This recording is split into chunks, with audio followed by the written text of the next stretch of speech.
adik-adik, Assalamualaikum warahmatullahi wabarakatuh.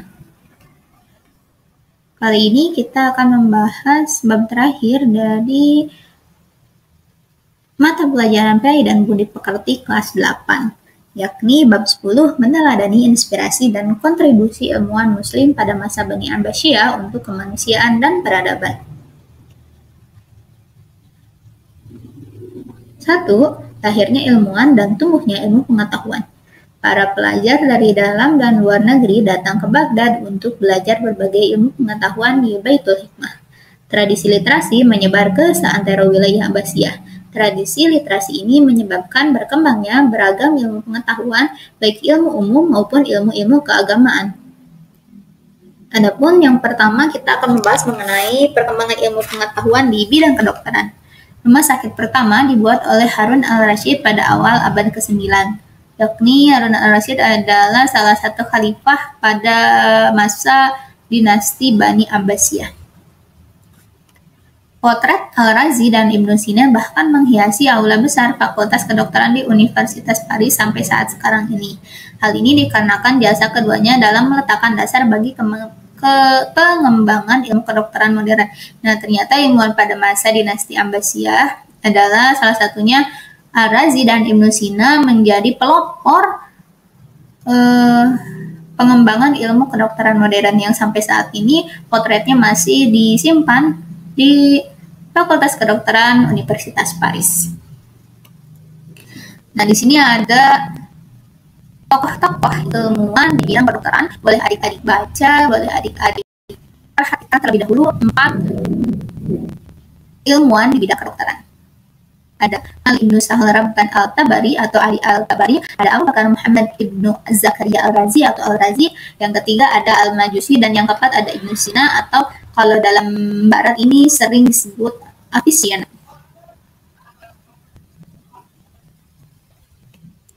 Baik, yang kedua setelah kedokteran kita akan membahas mengenai filsafat. Di dalam tradisi keilmuan Islam, ilmu filsafat dikenal dengan istilah al-hikmah dan falasifah. Orang-orang yang ahli di bidang filsafat disebut dengan hukama dan filosof. Di sini dijelaskan ada 3 filosof, yakni ada Al-Kindi, ada Al-Farabi, dan Ibnu Sina.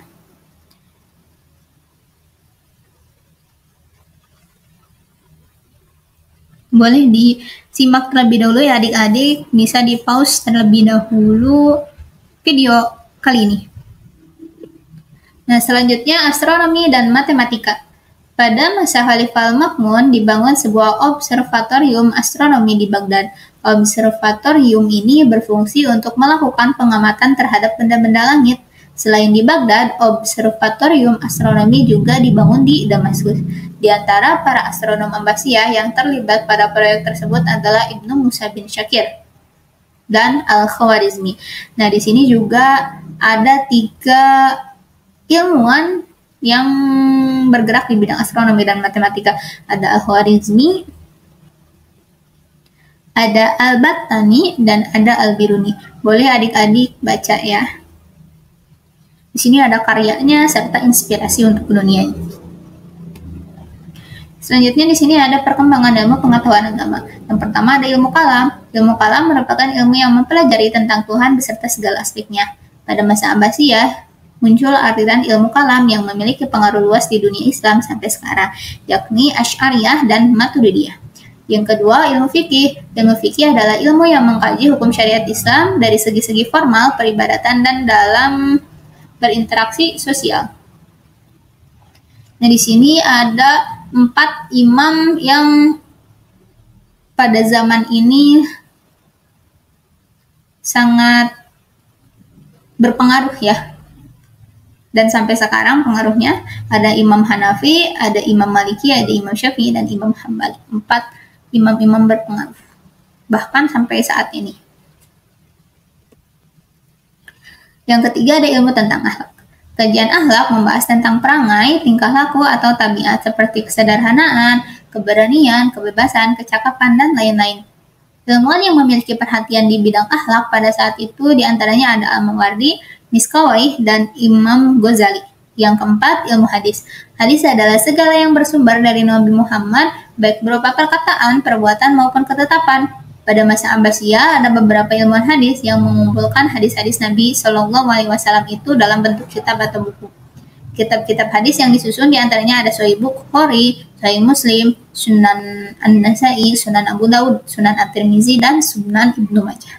Ini merupakan kitab-kitab hadis yang disusun oleh masing-masing imam ya. Kemudian ada ilmu tafsir. Ilmu tafsir adalah ilmu yang dikembangkan untuk memahami isi kandungan Al-Quran. Pada awal dinasti Abbasiyah, ilmu tafsir masih menjadi bagian ilmu hadis. Para ulama memahami Al-Quran bersumber pada hadis yang diriwayatkan oleh imam hadis. Pada perkembangan berikutnya, tafsir Al-Quran mulai dibukukan secara terpisah. Mereka yang menyusun kitab tafsir ini disebut dengan mufassirin atau ahli tafsir. Salah satu ahli tafsir yang muncul pada masa dinasti Abbasiyah adalah Abu Ja'far Muhammad bin Jarir bin Yazid bin Kathir bin Ghalib al-Amali Tabari, atau bisa kita sebut dan kita kenal dengan Ibnu Jarir atau Tabari. Kitab tafsirnya berjudul Jami' al-Bayan fi Ta'wil al-Quran atau yang dikenal dengan Tafsir At-Tabari. Seni dan seniman dinasti Abbasiyah. Nah, ada hikayat 1001 Malam yang berasal dari karya Persia kuno berjudul Hazar Afsana atau 1000 cerita. Karya ini merupakan kumpulan cerita rakyat dari berbagai wilayah seperti Arab, India, dan Persia. Hikayat ini bercerita tentang seorang ratu Persia bernama Syahrajad yang menceritakan serangkaian kisah-kisah menarik pada suaminya Raja Syahrir. Syahrajad selalu mengakhiri kisahnya dengan akhir yang menegangkan dan menggantung pada setiap malam. Jadi ini latar belakang dibuatnya hikayat 1001 Malam ya. Nah, setelah 1001 Malam, akhirnya Ratu Syahrajad pun kehabisan cerita. Ratu sudah kehabisan ide cerita, ia pun pasrah menyerahkan nasibnya kepada sang raja. Jadi ketika itu Ratu Syahrajad ini kan akan kurang lebihnya dieksekusi. Mohon maaf apabila salah. Nah, untuk menunda hal tersebut, maka Ratu Syahrajad ini setiap malamnya bercerita kepada Raja Syahrir. Nah, tapi setiap ceritanya itu terus menggantung sehingga membuat rajanya itu selalu penasaran. Namun setelah 1001 malam, ternyata beliau, si ratunya ini sudah kehabisan cerita sehingga si ratunya sudah pasrah kepada rajanya. Begitu. Namun endingnya si raja tidak jadi mengeksekusi, mohon maaf apabila salah, dan malah melepaskan ratu ini karena cerita-cerita yang dia bawakan selama 1001 malam. Yang ketiga, kontribusi peradaban Islam untuk kemanusiaan dan peradaban dunia. Yang pertama, kontribusi untuk umat Islam.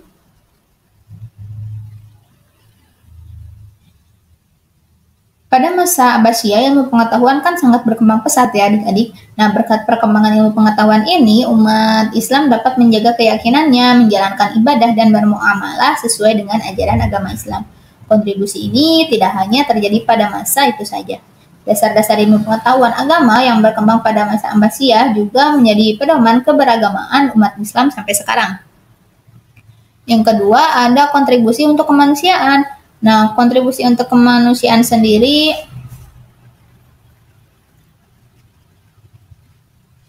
pada masa dinasti Abbasiyah ini, peran penguasa memberikan kesempatan kepada siapapun, baik pada umat Islam, Kristen maupun Yahudi, dan lain-lain untuk berkarya di bidang masing-masing pada masa Abbasiyah ya, sehingga menyebabkan munculnya pengakuan terhadap nilai-nilai kemanusiaan. Salah satunya adalah hak dalam beragama.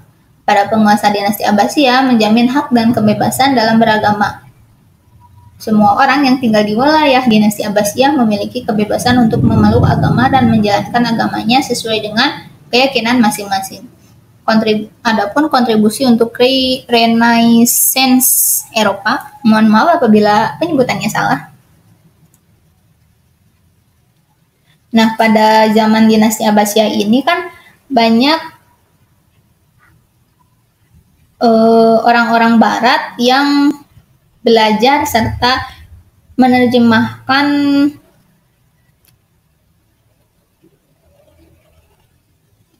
lebih tepatnya belajar di Baitul Hikmah. Nah, jadi mereka juga terlibat dalam kegiatan penerjemahan karya-karya ilmuwan Bani Abbasiyah ke dalam bahasa Latin. Nah, berbekal karya tersebut, bangsa Eropa kemudian bergerak menuju masa pencerahan.